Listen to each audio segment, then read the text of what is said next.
I do pretty much everything except practice law for the law firm, right? So our BD team is relatively small, so we do pretty much everything, like I said, except practicing law.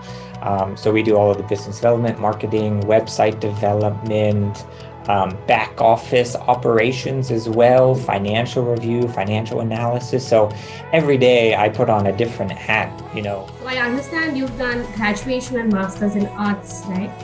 How did you make that transition? And how did you land a job at, like I said, one of the world's biggest law firms, that's Baker McKenzie? The law schools, right? They don't teach you how to work in a law firm. They teach you about the law, but they don't teach you about the business of law. And that's something that I think really should be changing. And it's changing a lot in Australia, UK, North America. But here in Southeast Asia, India, it's still kind of the olden days. And the legal industry hates doing submissions. But the reason that they hate doing the submissions because it takes so much time.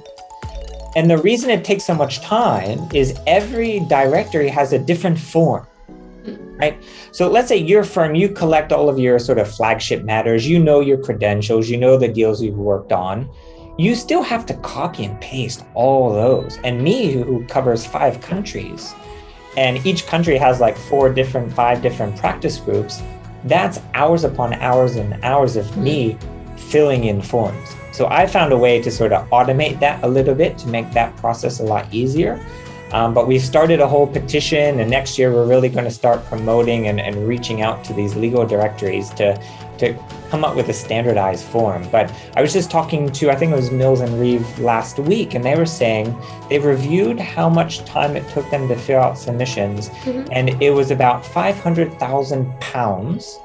So you spoke about data analysis, right? I'm kind of interested in understanding how are law firms looking at just collating that base data now, and what are the kind of areas they're collecting data in. So I now want to understand, how did BD Roundtable happen? I would say my biggest advice would be really have in your head the type of client that you want to work for and the type of work that you want to do. Not just, okay, we'll take them on just so we can get the fee. So really be not selective, but be mindful of the client and the clientele that you're taking on, because that will determine if you're going to get burned out or not, right? And then take time to schedule in that sort of BD type of work. Learn about it. You just graduated law school. You have no training in sales, right? You're not a salesperson. Go take a sales course, right? Go watch some videos on YouTube or the BD Roundtable or whatnot. So really learn about the business development side of things. So those would be my top 2 things, right? Identify which clients you really want to bring on and really strive to get that sort of ideal client. And then really spend time crafting your client experience. So I'm going to circle back a little bit, because you mentioned, now law firms are starting to do outbound marketing. For the convenience of our audience, could you perhaps tell us what does it mean? How is it different from what they're doing right now?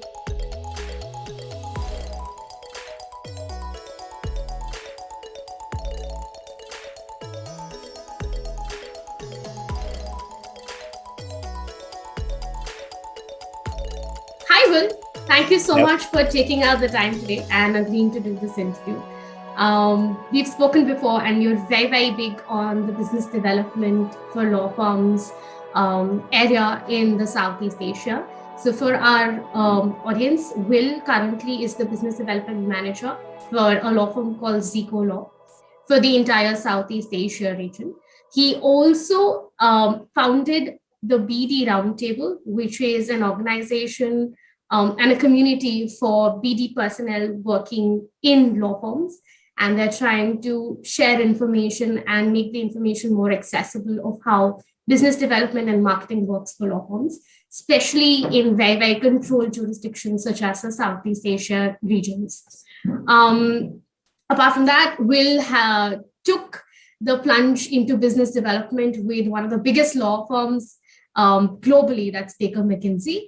And he has a very interesting story because he doesn't really come from a marketing background, and he started here with a very, very clean slate. So, Will, like I said, thank you so much for being here today. It's a pleasure. Thank you for having me. All right, so I'm very, very excited to learn more about, what your entire education was like and how you sort of ended up picking business development with law firms. So I understand you've done graduation and master's in arts, right?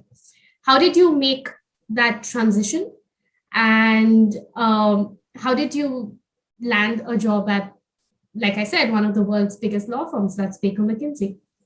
Yeah, so in my undergrad back in the US, right, I studied international political economy, and I was always very interested in politics and how that affects the economy. And when I graduated, it was 2009. So that was right in the midst of the global financial crisis. And I was like, well, I need to get out of the US. I'm not going to find a job. So during my education, we studied a lot about Southeast Asia. So I was like, well, why don't I just go there and see what happens? So I just hopped on a plane almost like within 3 days notice, right? And just told my family, I'll be back in a year. And I traveled around all Southeast Asia, and I found that I like Thailand the best. There's a good mix of, a bit dirty, but still have the nice infrastructure. So it was very exotic to me coming from the US, but there's still a bit of a safety in that in Bangkok, you have these, 4-star, shopping malls. So it was quite nice. And yeah, so my money was running out. So I ended up getting a job at a research institute, learning about, the ASEAN economic community. And with that job, we did a lot of events with law firms. And I happened to do an event with Baker McKenzie. I made a relationship with one of the BD managers there, became friends, and he was actually leaving back to the States. And there was a position open at Baker's. And he's like, would you like me to put your CV forward? I'm like, okay, sure, why not? And before then, I knew absolutely nothing about what a corporate law firm did. I thought all law firms were like litigation firms, going to court. And lo and behold, I got the job, and I kind of jumped into the deep end, doing BD for the biggest law firm in Thailand. So I'm very interested to, know what did you sort of highlight on your CV? Because you knew you were sort of applying for a business development job, and what were the top 3 learnings you had when you dove into the deep end? Well, on my CV, well, okay, let's step back. So this position was for business development and communications manager, right? So it was more on the marketing side of things. And at that time, they kind of will just take anyone. And this is Thailand. So they wanted anyone who was pretty much a native speaker, who had a little bit of, business acumen. So there wasn't much on my CV apart from anyone else. I wasn't anything special. But I ended up getting the job, and it involved a lot of proposal writing, a lot of event management. This is stuff you don't need experience doing. You kind of just learn as you go. Yeah. But the learnings just came every day, right? So I'd get a proposal about M&A. Well, I don't know what an M&A was. I didn't really know what due diligence meant. So I would take like 30 minutes Googling, okay, what's in this RFP? What does this mean? What does conveyancing mean? What's all this mean? And then build the proposal off of the the past credentials and templates that Baker McKenzie has. So just learning about the law, what a law firm does, I mean, on a daily basis. So yeah.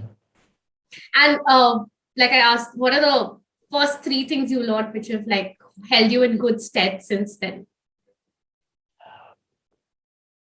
I've learned how to work with lawyers, right? So lawyers are a particular type of person, right? They generally, not always, but they generally have a certain set of personality. So I learned how to work with each partner differently, and that served me very well throughout the years. And I've learned how to sell some of my ideas to the lawyers because these lawyers are lawyers, right? They're not marketing people. So if I have sort of a new way of doing things that will be more efficient and things, yeah, I've learned how to get them on board quite well, and that served me very well. I see. So currently you are working as the business development manager at a law firm that's called Zico Law. So what are your responsibilities? How big is the law firm? What does your day look like? I do pretty much everything except practice law for the law firm, right? So our BD team is relatively small, so we do pretty much everything, like I said, except practicing law. So we do all of the business development, marketing, website development, back office operations as well, financial review, financial analysis. So every day I put on a different hat, and usually throughout the day, I wear lots of different hats. So in the morning, I might, do some stuff on the website development side of things. I usually have 2 or 3 proposals that I'm working on that need to get out that day. And then I always have these ongoing strategic initiatives where the BD team is asked to help out. So we have internal initiatives like our total wellness initiative. So I'm helping drive those. Working with lawyers on BD training as well. So I do a lot of training for the staff. So first I have to learn how to do that stuff, and then I have to teach them how to do it, learn how to be a trainer. So it's really varied, and that's what I like about what I do, because every day is different. And I'm asked, hey, do you know how we can do this? I'm like, not right now. Give me a day. Let me figure it out. And then we do it. So it's learning a lot of new skills and just making the law firm operate more efficiently and better for our clients. So that's one of the reasons why I'm still in a law firm, because I really like what we do. I see. So you've been in this space for a while, right? Are there any prerequisites now to sort of enter the legal business development space? Prerequisite. Well, okay. So when we say business development, a lot of law firms kind of merge marketing and BD together. Yeah. Right. And if you're in a law firm, and usually it's a smaller firms that do this, right? If you have sort of a mixed BD and marketing team, I think the majority of the work is more toward the marketing side, just because that's quick wins. The lawyers do all the sort of real BD. And they have people just to manage the social media accounts, proposals, all of that. So if you're doing the marketing side, some of the prerequisites would obviously be LinkedIn, right? That's a huge, huge tool that we use. So knowing LinkedIn, data analysis is very, very useful.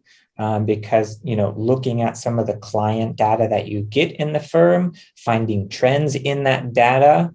If you can pull up a pivot table or complicated, Excel, if you know Excel really well, you can really wow your partners with some of the trends because, lawyers are not BD, they're not business people really. So they need some help in looking at the financials. So I'd say on the marketing side, do all the social media stuff. From the BD side, having a background or some skill set in database management, data analysis is useful.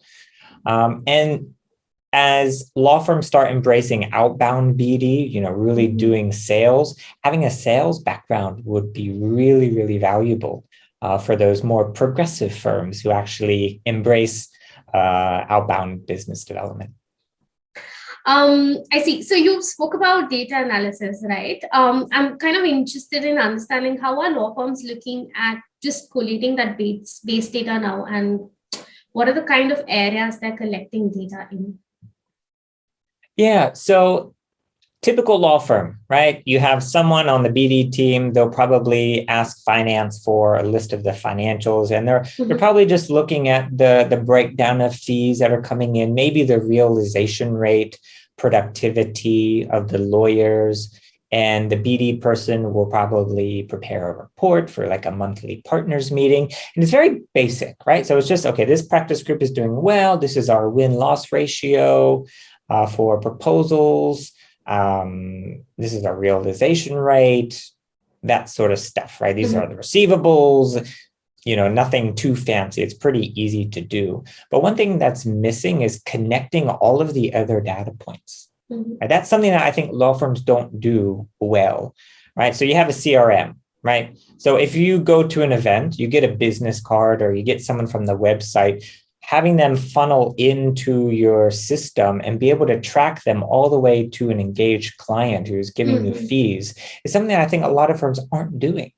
And it's not that difficult to set up, but you would need to know how to link your CRM system to your matter management system, find leads on the website, so you need to have a little bit of experience on the website management, pulling in those leads and just finding, the client journey. I'm actually interested to understand how do you tie those things together, right? Because a lot of software that's available will usually just talk about one aspect or look at one data point. So what are the kind of things that have worked for you? Well, pre-COVID, when we used to go to networking events, right, it was very easy to collect business cards, collect contacts. And one of the challenges is actually getting the lawyers to give you the contacts as like a BD person. So there's lots of new CRM systems like Nexel, which, they pull the data from the emails and stuff. But, let's say you go to an event, you collect a business card or you have a webinar and you get that contact. And you can do this very easily in Excel or a Microsoft SharePoint list or any sort of databases. You just have that email as the common ID. So when you look at your matter management system and you collect the contact or the client name, you can link those two together. So down the line, you can find the ROI for that event. Like, oh, we did this event. It cost this much money. We got 3 clients from it because we can link that client email all the way back to that event code. So it's really just linking those databases together, and you can do that in Power BI, relational databases. So the systems are there. You don't have to spend a lot of money. If you're using if you're in the Microsoft 365 environment, you pretty much have everything there. You just need to set it up. But again, now a lot of the matter management systems are getting a little bit more sophisticated and are linking those CRMs together. So if you're lucky enough to have one of those, then there's really no excuse. But for those who don't have it, it's not too difficult to set up. Sure. So I'm trying to get a better sense of what this business development looks in the Southeast Asia region, because my understanding is that they're very, very controlled jurisdictions in terms of just, advertising and soliciting and marketing. So how do you work with those kinds, like just that work in that restrictive space? Yeah. So like I said, I grew up in the US. So in the US, you have like billboards for lawyers and commercials with lawyers on it. Like, have you been injured in a car accident? Call John Smith and Associates, right? So we don't have that in Southeast Asia. As you mentioned, the bar associations are very conservative, right? So you can't do any sort of advertising. I think in India, it's even more so than Southeast Asia. But generally, the idea is you can't really just cold call people. You can't put out advertisements. So from the BD side, you have to get a little bit innovative, a little bit savvy in it. But it's not difficult nowadays with LinkedIn and things. So let's say you see there's a prospective company that you want to get as a client. Do a little bit of research on them, connect with their business development person on LinkedIn. I've seen a lot of law firms, and this is what we do a lot, is we just reach out to that company and ask them if they want to do a webinar on a topic. Maybe say, okay, you guys are an expert in this topic. We want to discuss the legal risks about that industry, and just do sort of a co-branded session event with them or publication, and just build the relationship naturally. So it takes a little bit more time. But for, the corporate sort of, B2B law firm, that has proven very successful in Southeast Asia with these restrictions in place. And what are the, sorry, I didn't mean to cut you off at all. Please no, and you have all the sort of social media stuff. So try to get your name out there, do a lot more engaging content. I'm sure you and everyone who's watching this knows law firm content is really not that good. On social media, there's a lot of room for improvement. There are a few law firms who are doing it really, really well. So just making content and making the information that you provide useful to people really does bring in new clients. Do you want to maybe, point us in the right direction by giving us examples of which law firms are doing this really well? So we have a model to look up to. Well, if a lot of UK firms are doing it, Mills and Reeve, just follow a lot of the UK law firms. But the question is, like, why would you follow a law firm's LinkedIn page, right? Like, unless you have a very specific need or you're another lawyer, like, why would you do that, right? So that's one thing I haven't really wrapped my head around, because I've never even bought legal services. So here I am trying to sell legal services or trying to promote legal services, but I've never bought legal services. So that's a challenge that I think the BD teams have to undergo. But typically, let's say a law firm writes a legal alert, right? There's a change in legislation. The lawyers will write like a 4-page, really long, really complex legal alert, and they'll just put it out on LinkedIn and expect that to bring in clients, right? Nowadays, everyone's attention span is very, very limited. So extrapolate that. So what the BD team can do is talk to the lawyer, say, hey, what are 3 bullet points? What are the 3 key takeaways that I need to know from this?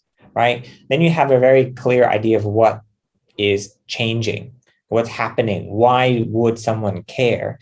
And then you just craft a nice graphic or something on LinkedIn and share those takeaways. And if they want to read more, then they can go to your website, right? You're not just going to post that whole text on LinkedIn and expect people to engage with it and comment. Also, law firms are very risk adverse, as we all know, so they don't comment on other people's posts as a page, or lawyers tend not to comment because they're very risk adverse, right? They don't want to ruffle feathers. But when we look at the statistics, I don't know if you know Simon Marshall in the UK, he's really good at looking at what people are doing on LinkedIn in the legal sphere. The lawyers who actually comment and put an opinion out there are actually bringing in a lot more work than just the lawyers who are commenting or just liking and sharing content. So I think it's a change. And as lawyers are getting younger, or the younger generation are coming into the firms and are starting to manage the firm, I think they get this a little bit more. So content's starting to change. But it takes a BD team to craft that message a bit. And that's where BD teams can really help and generate brand awareness and bring in new contacts. And in all of this, where do you think awards and recognitions and rankings in legal directory sort of fits in? What are you getting at? You mean on LinkedIn? No, I'm just saying in terms of brand awareness and visibility, overall visibility, right? How do you think that sort of sits in the entire puzzle?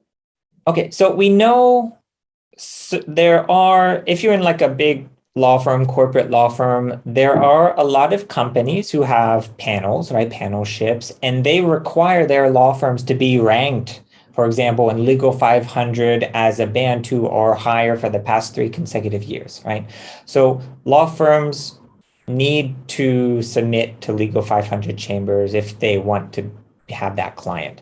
And it's good to put as social proof, right? In a proposal.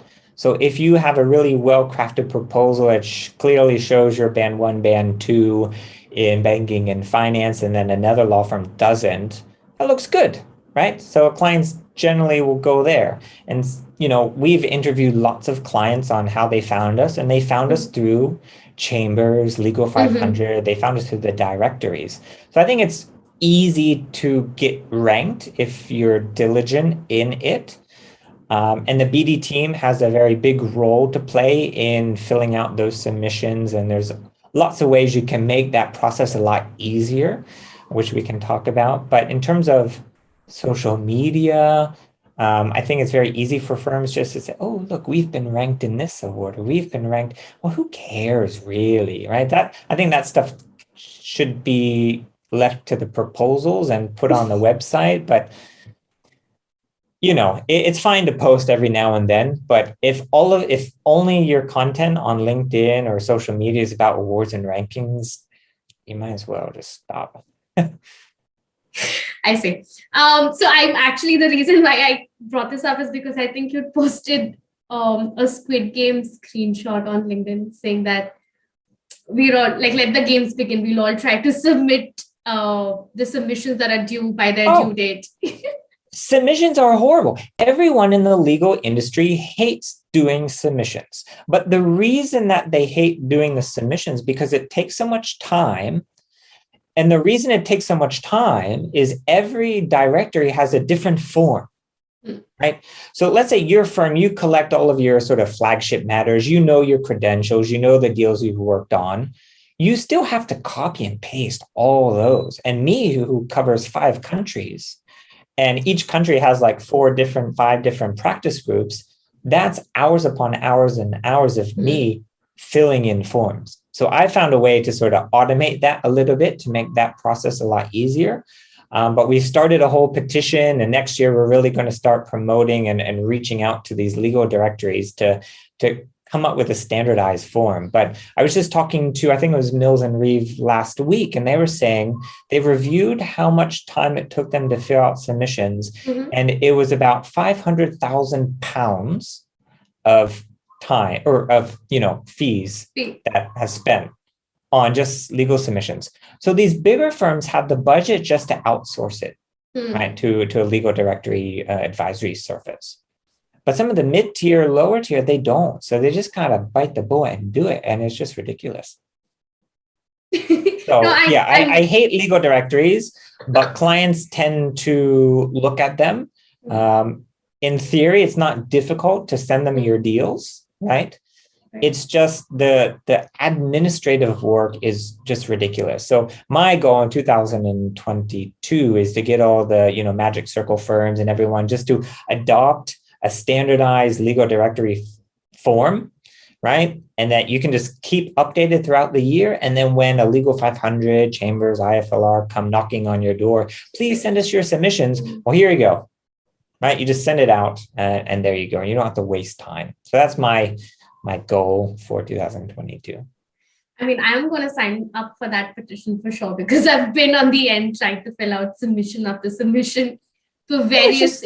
Then the legal directories have the goal of asking you for 500 pounds for a plaque, right? It's just ridiculous. It's just a whole crazy sub industry that's around the legal industry. So it's one of those things where most firms do just because they kind of have to, but it doesn't have to be this way.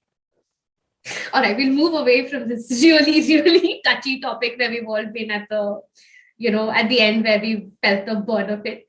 So I'm just trying to get a better sense of, how the pandemic changed what business development looked like a pre-COVID-19 and a post-COVID-19. Did it, or what's your question? So I'm trying to understand what changes have you seen effectively, right? Like, I mean, what are the ways in which the way business development was done has changed completely? And what are the ways that we've just bolstered upon? Well, pre-COVID, I was telling all the partners and all my peers and other law firms were telling the partners, hey, we should do webinars. We should do all this video content. We should do all of this. And they're like, no. And then COVID happened. And then they come knocking on the door. Hey, remember when you mentioned about the webinar? Can we do one? So if anything, COVID has sort of vindicated our thoughts on networking, online networking, because, law firms are going international now. It's not just local contacts that they're reaching out to, it's internationals. And we're trying to build more content. So certainly this has brought to light everything that the business development marketing community has been preaching for the past years. So now I think law firms are on board. They get it. They know that they need to start doing social media more. I've just anecdotally, I've heard a few of our partners, they've started using LinkedIn, and guess what? They've gotten clients just on LinkedIn from it. Told you guys, right? So we've certainly seen a lot more increase in client acquisition through social media, specifically LinkedIn. Also, there's been the pandemic has brought to light some of the issues with how we bill clients. I think a lot of law firms have a collection issue, right? So they send out the proposal, which really isn't indicative of the final invoice that they're going to get. And then the client gets his invoice, which is way different than what they had thought. And then the law firms are surprised that they have trouble collecting the fees. So now we've seen a lot of firms adopt value-based pricing. They're pricing on milestones, right? So, okay, break it up into smaller pieces. We do that, you pay. We do the next bit, you pay.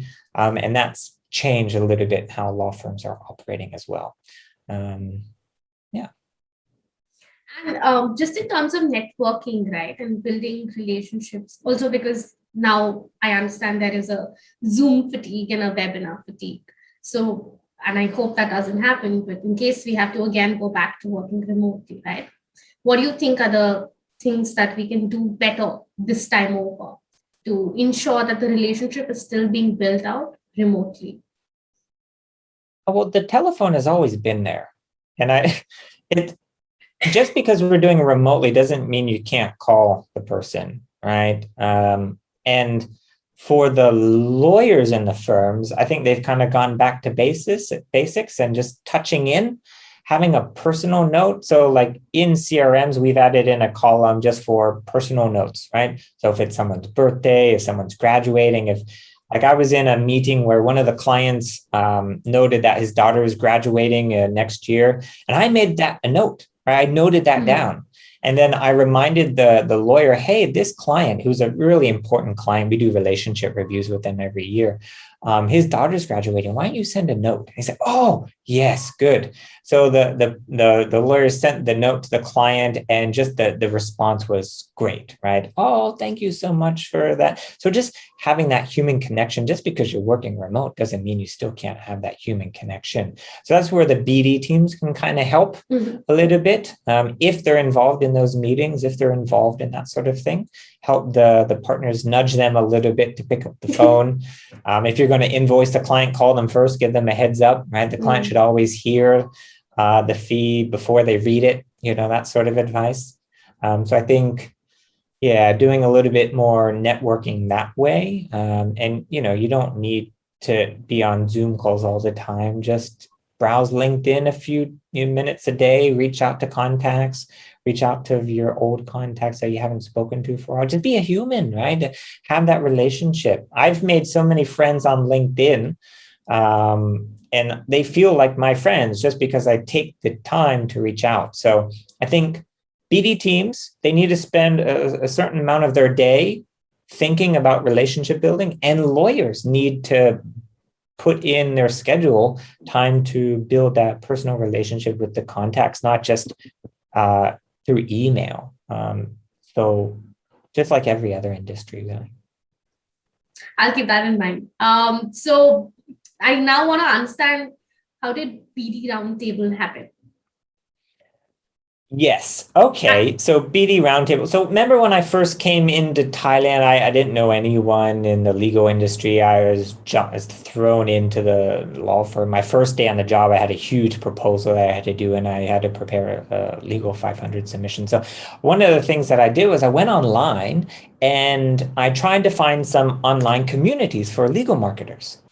Or the legal industry. And I found two types of groups. There was the very big, official, formal, and expensive association types, like LMA in our region is Icon, but you had to pay like $500 for a membership. And a lot of their content was very high level. I know that we need to reach out to clients, but show me how to do it, right? I couldn't find any of that practical information. So the other type of group I found was the social media type groups, right? The LinkedIn groups, the Facebook groups, but that was just consultants recycling the same article again and again, right? And again, it was very high level. Like I wanted a template to prepare, I want to know how to do it. Walk me through, show me how to do it. And I couldn't really find anything. So what I did was I reached out to my peers in Bangkok, to all of the law firms who are the BD people there, and we started up a monthly dinner group. So very casual. We had dinner Once a month, we got to complain about our partners, complain about submissions, and doing all that commiserating, we learned how other offices do things. Like, oh, I didn't think about that. That's a good idea. Like, oh, how do you do that? Right? "Oh, I don't know. I just figured it out. Here, I'll show you." And we really learned from one another, and we did that for years. And we always said, wouldn't it be nice to have a group like this that was a bit bigger, right? International, learn from other people. And that was always in the back of my head. And then in February 2020, I just was bored one day and I just put up the website and just started the thing, right? With the idea of, okay, it's going to be an online community for legal marketers. That's all I had. So I just put up the website. And then like a month later, COVID hit. It's like, oh, okay, well, let's do video calls. Let's do Zoom calls. Let's try and replicate those dinners and just have a group of people chatting about topics. And then we found that it was oftentimes the blind leading the blind, right? So we needed some expert. If we're talking about CRM, we kind of need someone who knows what they're talking about. So we started to invite experts on. So we did like a 20-minute interview. We interviewed the expert, and then we opened up to a roundtable discussion where we could pick their brain and learn more about them. And we've been doing that for next year will be 2 years.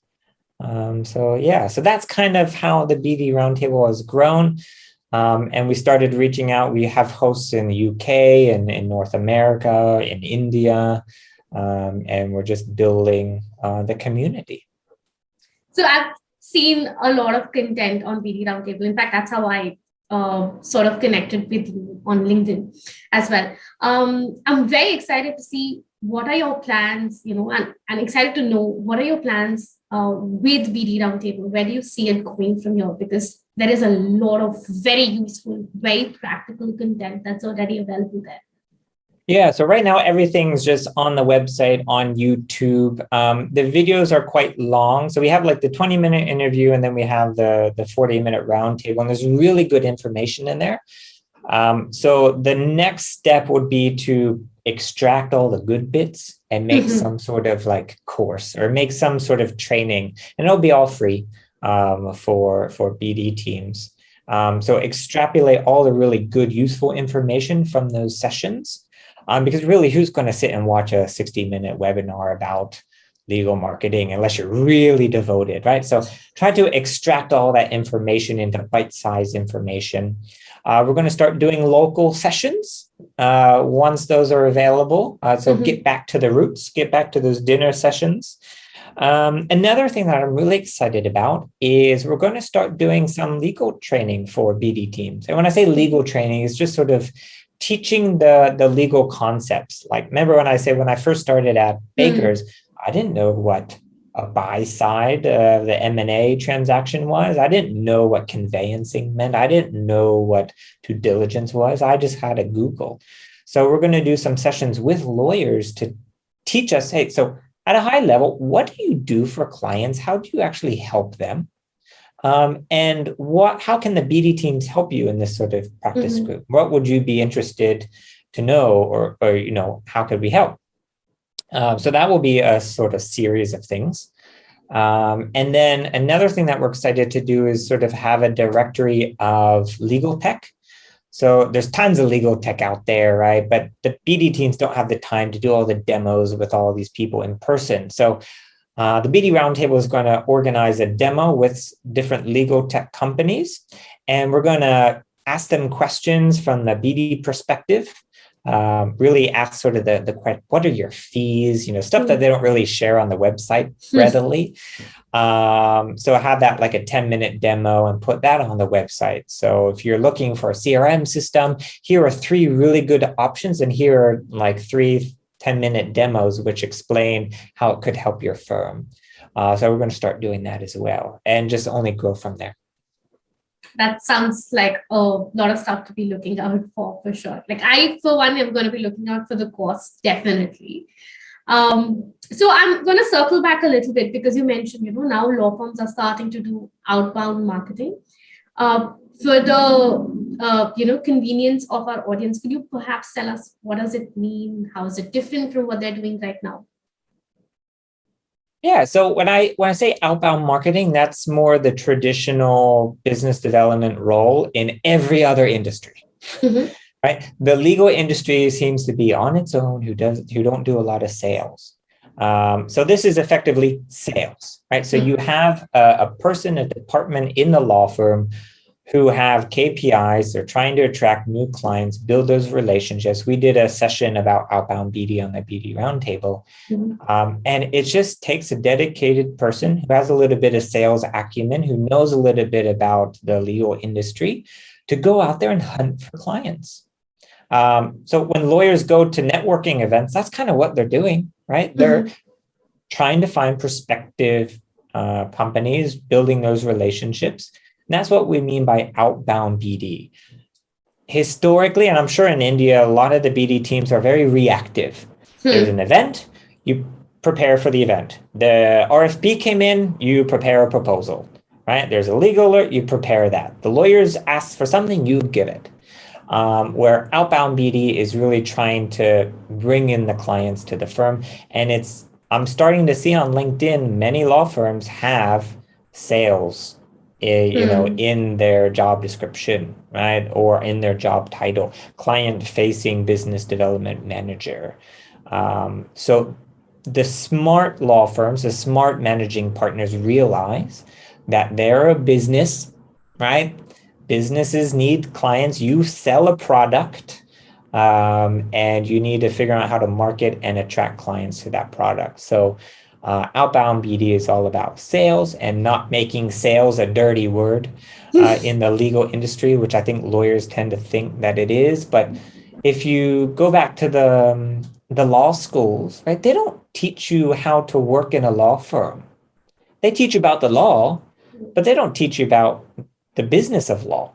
And that's something that I think really should be changing. And it's changing a lot in Australia, UK, North America. But here in Southeast Asia, India, it's still kind of the olden days, if you will. So if we don't innovate, we don't start doing this, other law firms will, and will just take over. So we've spoken a lot about business development and marketing in the context of law firms, right? But for somebody who, let's say, is an individual lawyer who's starting out, or it's a smaller team, right? Some setup where you have 3 to 4 lawyers. What are the kind of things they should be focusing on first when they just start up? Because otherwise, it's an endless list. Yes.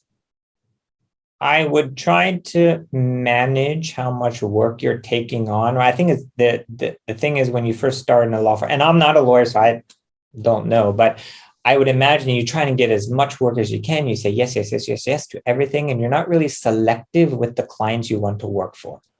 Right? It's also like you get to pick the clients also, right? You can turn away clients. So I would say my biggest advice would be really have in your head the type of client that you want to work for and the type of work that you want to do. Not just, okay, we'll take them on just so we can get the fee.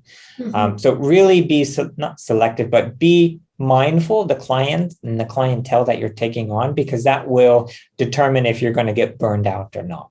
Right? And then take time to schedule in that sort of BD type of work. Learn about it. You just graduated law school. You have no training in sales, right? You're not a salesperson. Go take a sales course, right? Go watch some videos on YouTube or the BD Roundtable or whatnot. So really learn about the business development side of things. So those would be my top 2 things, right? Identify which clients you really want to bring on and really strive to get that sort of ideal client. And then really spend time crafting your client experience, because the only differentiator among law firms nowadays is client experience. It's not fees. It's not if you went to Harvard, if you worked for this law firm. If your client doesn't have a good experience, when they pick up the phone to talk to your secretary, if they don't get a good feeling, they're going to go to another firm. So really crafting your client experience, client journey, focus on the relationship side of things, not just the black and white of the law. and legal advice. And finally, just try to make your advice commercial based, right? You're not providing legal contracts for lawyers. You're providing legal contracts, legal advice for normal people. So use plain language, right? Plain language. Don't put heretofore and all this crazy. Try to make your writing sound, use your lawyer training for good. No, that just makes things more complicated. So just focus on the personal side of things and you'll do well. So you mentioned, right, like that somebody should start by actually learning. So do you have some resources in mind, maybe a book or maybe somebody on YouTube that really helped you when you were just starting out? On business development? Yes, on business development, sales, and just that entire paradigm. No, not really. Because there isn't a lot of good content that's practical. It's all very high level. You can go to LMA, Legal Marketers Association, find content. The International Bar Association has some good sessions, but it's all very, very high level. So I would just reach out to a lawyer who's been there, who's done it. Try to get as cliche as it is, try to get a mentor, right? A senior partner, someone who's been around the block. And that would be my advice. Just get someone that you kind of know, build that relationship. Because the stuff online is okay, it's fine, but it's difficult to put that into practice. So I would say just reach out to someone in your firm if it's a bigger firm, or reach out to someone who's been there. Okay, I think that's great advice. And do you have some advice for somebody who's trying to enter the legal business development and marketing space? And I'm talking both, like you can probably like break it down to say, oh, if you're a lawyer and trying to break into that space, that's what you can do. Or if it's somebody like you, right, who's a non-lawyer. Well, I think from the lawyer side, I think you really have to understand the type of law that you like doing, right? And just go for that sort of practice area, that sort of law firm. When you interview at the law firm, ask about their internal initiatives like mental wellness and all of that sort of stuff. Ask about their diversity and inclusion programs. If they don't have anything like that, run away, go to another firm. Life's too short. So pick a good law firm.